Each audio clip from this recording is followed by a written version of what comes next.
Hey y'all, it's Elizabeth Weimiller, and it's almost, as I record this, it's almost February of 2026, which just blows my mind how quickly this year is going. I don't know about where all of you are, but hopefully you all are staying, if you're in the Northern Hemisphere, staying warm. I know where I am. I am snowed in and getting some single digits at night, which is not the norm for where I live in the winter, but we always get one Arctic blast going through here, so I've got snow out my windows and I am kind of snowed in, which is kind of nice. So I'm just going to go through what February has in store for us. It has the potential to be a interesting month, very event laden. It's going to be how you look at it, how you see things, because there's a lot going on. There's a lot of planetary energy that has the potential to just stir things up. So I know there's a lot going on. A lot of people are already stirred up. I don't expect it to get any less this month. Um, and yeah, just it's very much about being grounded right now. That's what I can say. Very much about being grounded. There's a lot going on. There's a lot of big planetary conjunctions that pack a punch. There's retrogrades, there's solar eclipses.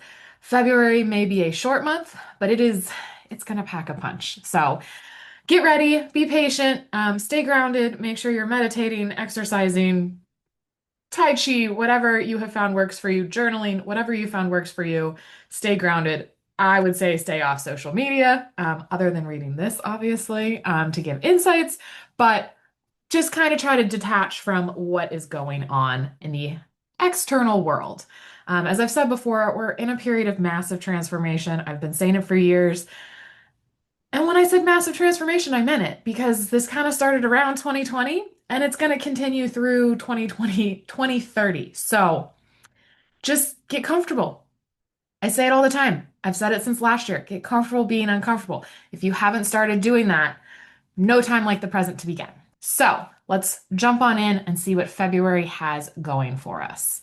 February 1st, we do have a full moon. So we're starting the month off strong. It's going to be in its own sign of Cancer in the lunar mansion of Ashleisha. This is a full moon. It's important to it's going to be really important to focus your energy on those things that interest you. So, never a great time to begin a project under a full moon. If you've been around for a while, you know that. But if you have passionate projects you're passionate about that you've already begun, this can be a really great time to continue working on them and seeing them through really to their completion and getting them moving and like really spending that time because it interests you. It's going to be important to you. For some, this full moon may feel a little heavy. It may make some feel more isolated. Um, but it can really be a great time to release negative energy that you've been holding on to and just get it out. Get it out of your mind, get it out of your system, and refocus in on the positive. Because this full moon is in its own sign, it can be more forgiving. It can bring forth intuition. It can bring up sensitivity. So just be sure to listen to those subtle messages that you receive under this full moon energy. February 3rd, Mercury will transit into Aquarius, and it will be in Aquarius until April 10th because of its retrograde motion. So, yes, the trickster planet is going retrograde later this month. Mercury in Aquarius can give us the ability to look at things in new ways. It can bring an interest in the metaphysical. It brings this ability to analyze things more deeply. However, if we are not careful under this transit, it may make some more critical, and some may try to micromanage the outcomes of projects, events, and even people. So it's going to be really important to pay attention that you don't fall into that trap because it's not going to be beneficial. Now, as I said, Mercury will be retrograding in Aquarius. So Mercury will station and begin its retrograde period on February 26th. One of the things to know is that there is a shadow period about 2 weeks before that. So we may start to see a precursor of what's happening before that. But no, February 26th is the day it stations and goes retrograde. We've talked about this before, but I'm always going to repeat it when I talk about Mercury retrogrades. It's a time where we need to be more conscious of our communication. It's important to watch our words and think carefully before we speak. Or let's go one step better. step back, take time to process before having the conversation. That's going to be more beneficial for everybody involved because there's less likely to be anger and you will have thought through your words, especially under this energy. Um, because Mars will be involved in this Mercury retrograde as well. And Mars and Mercury, as we know, don't always get along in terms of having good, objective conversations. Mercury retrograde is a time where we can see travel disruptions and delays. And then retrogrades are always, no matter what planet is retrograde, it's a time to reflect and reevaluate whatever house the retrograde is occurring in your personal chart is the house that's going to be the one to kind of, that energy is going to be reflecting on it, looking back on it, reassessing it as needed. And what we need to know is that, well, it goes retrograde on February 26th. It will be retrograde until March 21st. And then we'll have a shadow period after that as well. February 3rd, Uranus, and I know I don't usually talk about the massive outer planets, Uranus, Neptune, and Pluto. Today we're going to talk about it because it's going to pack a punch. So, Uranus on February 3rd is going to station direct at 3 degrees of Taurus. Remember, I use the sidereal, so I know if you follow Western, everyone's like, it's going to get ready to move into Gemini soon. It's almost done with Taurus. No. In sidereal calculations, Uranus is in Taurus for quite a few more years. So, keep that in mind. Stations are always a powerful time energetically. So events can happen. Uranus's station is going to bring its energy to the forefront. This is a time with Uranus, it's always expect the unexpected. So when it is stationary, expect the unexpected. Change can happen quickly and seem out of the blue. If you have plans around this time, they may change or be disrupted. So just be very flexible and nimble. This can be a time of creativity, but it's going to be really important to be adaptable. And then retrogrades are a time, especially this retrograde, when transformation can happen more internally. So Uranus has been retrograde since September. There may have been stuff going on internally that you've been working through, but when this planet turns direct, the transformation is going to become more externally visible. Uranus stationary can be a period of breakthroughs. It's going to be important not to act on impulse during this time, even though it will be very tempting to do so. Energetically, you're going to be like, oh, let me just do this. Let me just do this. Slow down, take a breath, think it through. Uranus is going to be sending its energy to Mercury in a square. And so it's going to hit Mercury exactly on February 5th. So that's important because it could lead to even more unexpected issues with technology, communication, travel. We could see some big storms around this time, whether it be floods, snowstorms, seismic activity, things of that nature. So expect the unexpected around February 3rd. February 5th, Venus is going to transit into Aquarius, joining Mercury and Rahu. They're already in Aquarius. This transit can bring innovation to your ideas. Under this transit, you could find yourself reevaluating your relationships and personal values from a more objective perspective because you've got that Saturn as the underlying energy. There can be a focus on intellectual connections. It's a time of open-mindedness, curiosity, and willingness to explore new ideas that can strengthen relationships. And it's a time to really celebrate the uniqueness of individuals. So stop trying to put people in boxes. Stop trying to simplify individuals. I see it all the time in the work I do. Everyone's like, well, I just want to simplify it. And I'm like, humans aren't simple.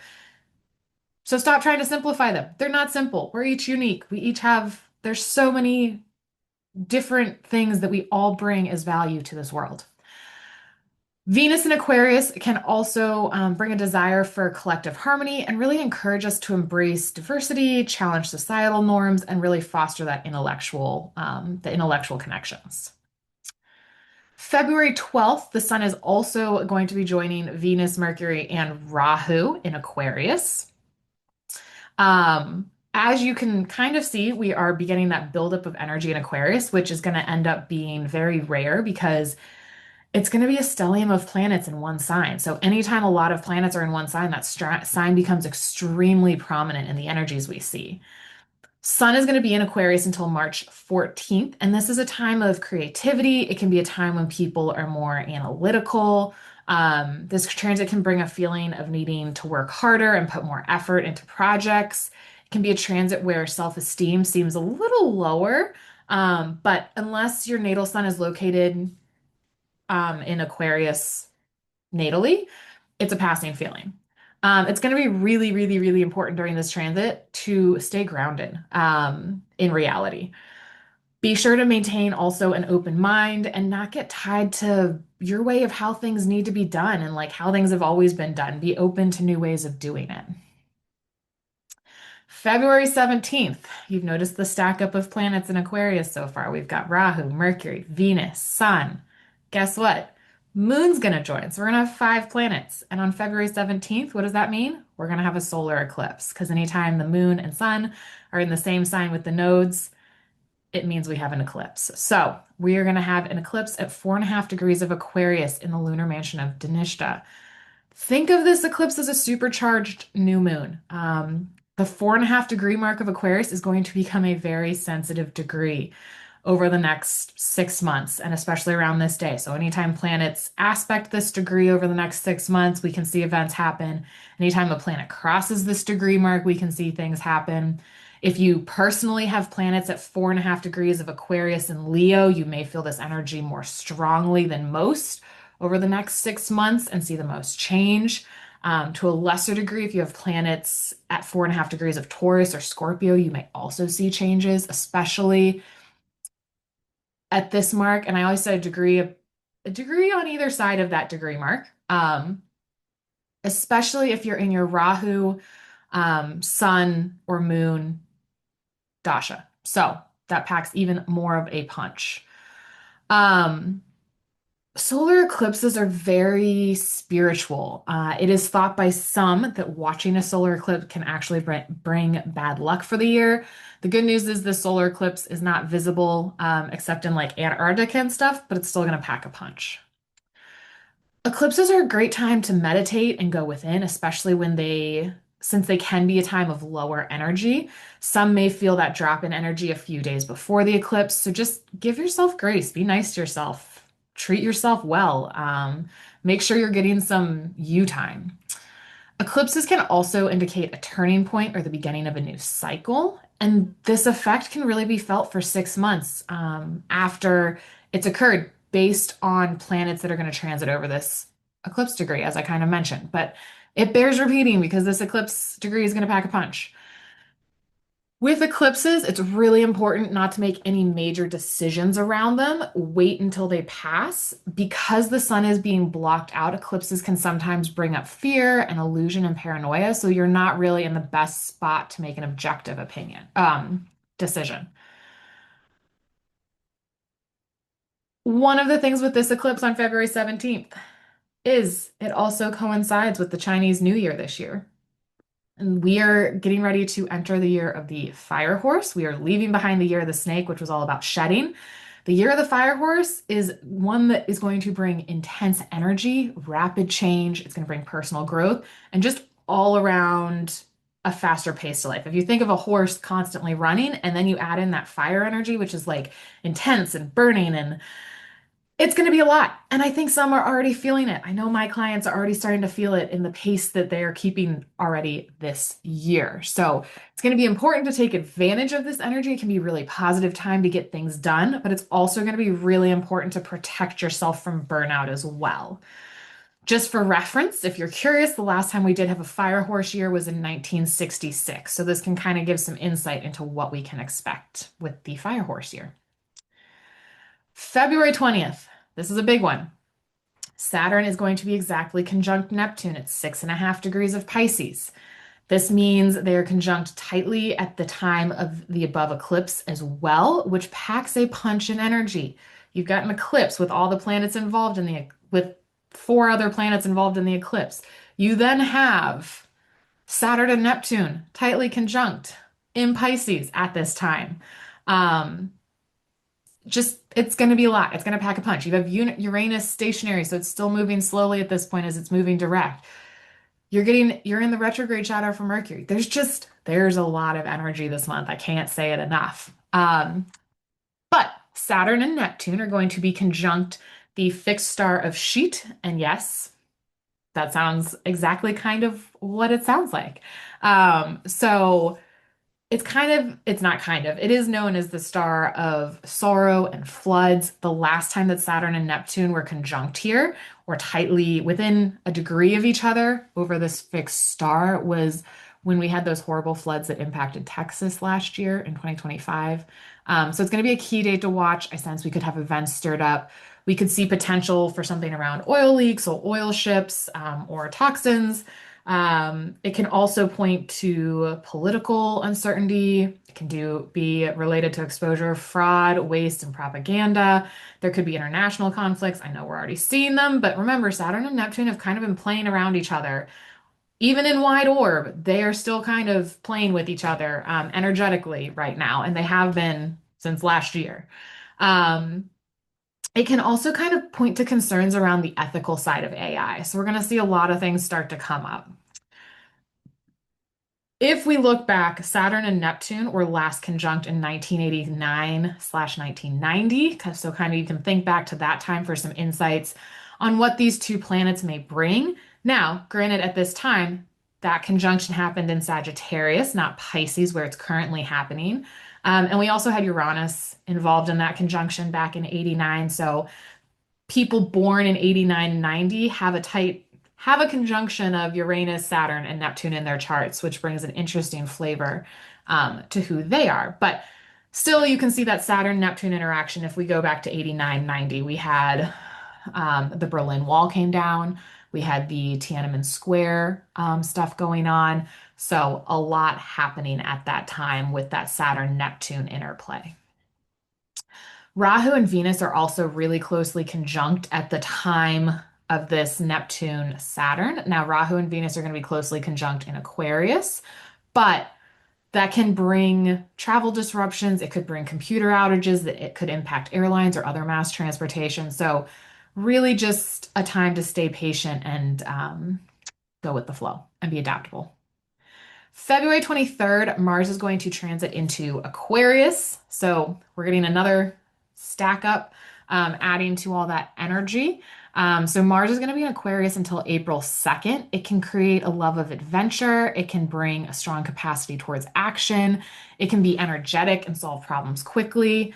There's a very scientific side to the transit of Mars in Aquarius. And it's going to be really important, really important. I kind of mentioned this before, but this is going to be mixed up with Mercury retrograde energy beginning February 26th, which could increase the potential for disputes, not only personally, but globally. So, especially with everything else going on, it's going to be really important during this transit to keep your expectations realistic and grounded. You could find yourself moving faster and pushing yourself to burnout. So, take a little downtime, do micro resets, figure out how, even if you can't take like a 2 week vacation to reset, how you can take 10 minutes or 2 minutes to reset quickly. Um, with some of the other transits we discussed as well, it's going to be really vital, again, to take that time, practice mindful, healthy eating and exercise. Meditation and Tai Chi are all these wonderful ways to ground yourself.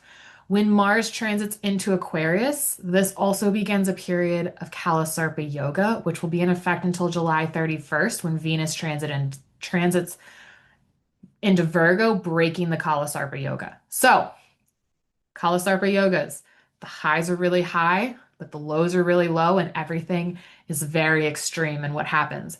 Add in all these events and all this potential with all the other planets, and it has the potential to be a wild ride. And it's all going to be in how you look at it.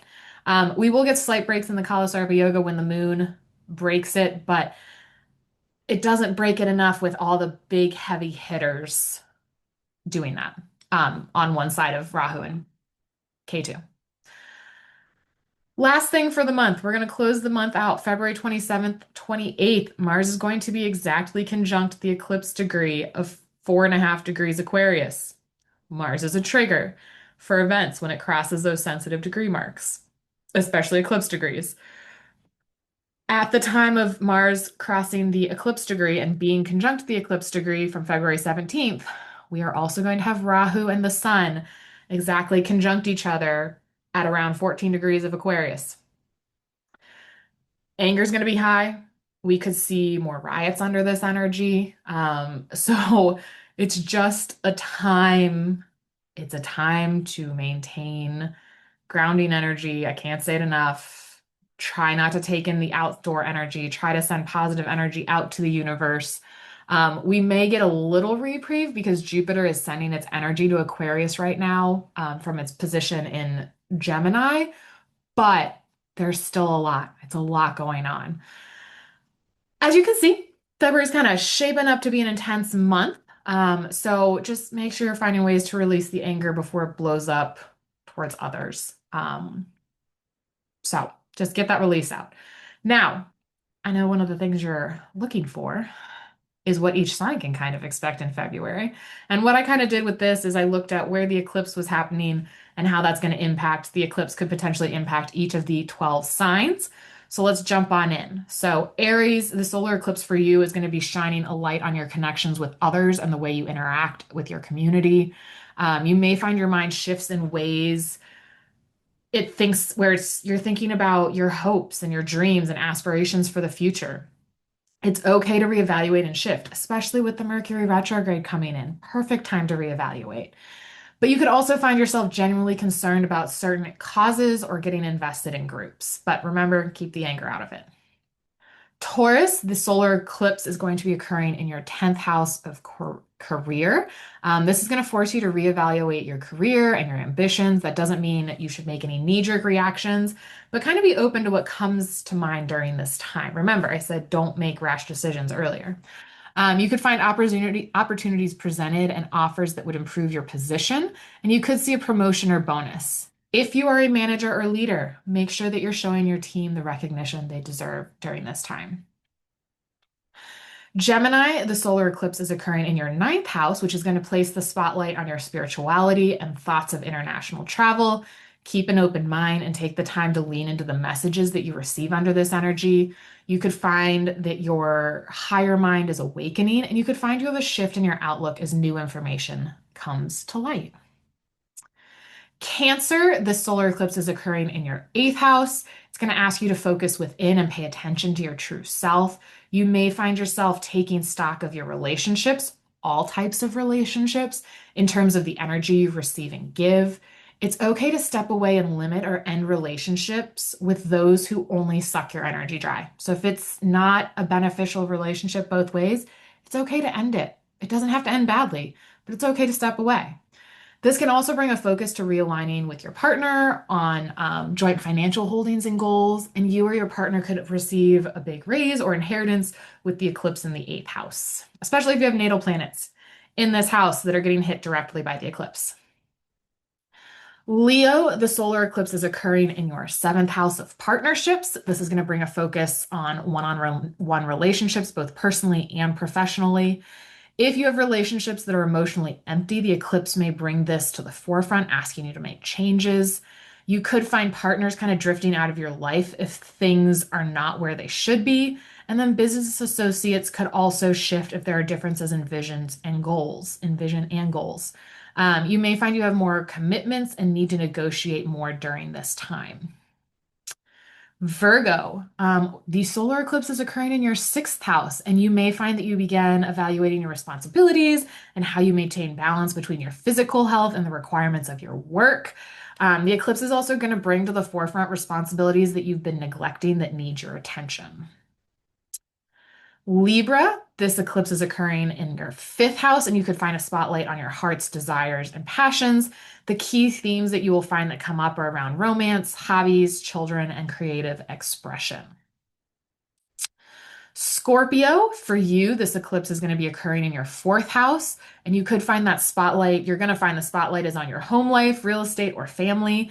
When eclipses occur in the fourth house, they can trigger a move, but be sure you really assess if this is appropriate, especially with all the other energy going on this month. And it could be a time when you have a desire to improve your home, both inside or out. So it may not be a move, it may be a desire to improve what you already have. Sagittarius, this solar eclipse is going to occur in your third house, shining a spotlight on how you communicate with others. It can bring an increase in activity as it relates to your daily happenings, including interactions with neighbors, friends, and contacts. And you could find your mental capacity really expanding, having a desire to expand your knowledge through online classes or seminars. Capricorn, this eclipse is occurring in your second house, which is going to shine a light on your finances, possessions, and wealth. You could find yourself desiring to increase your wealth. And you could also find yourself evaluating your own self-worth. So be open. You could find yourself enrolling in classes to gain more proficiency with a skill that you have and need more growth in. Aquarius, as you've noticed, if you've been listening, lots of Aquarius energy. So, where is the eclipse happening? It's happening in your first house. This is going to encourage you to step into your own strength and power. It's going to guide you to pursue your own independence. This energy could guide you to new beginnings, starting a new chapter, beginning new projects.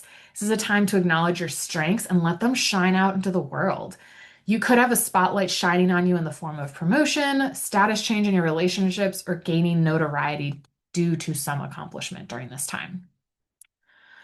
Pisces, for you, this solar eclipse is occurring in your 12th house, which is shining a light on the unconscious and hidden world. It can bring a time of closure, healing, and release.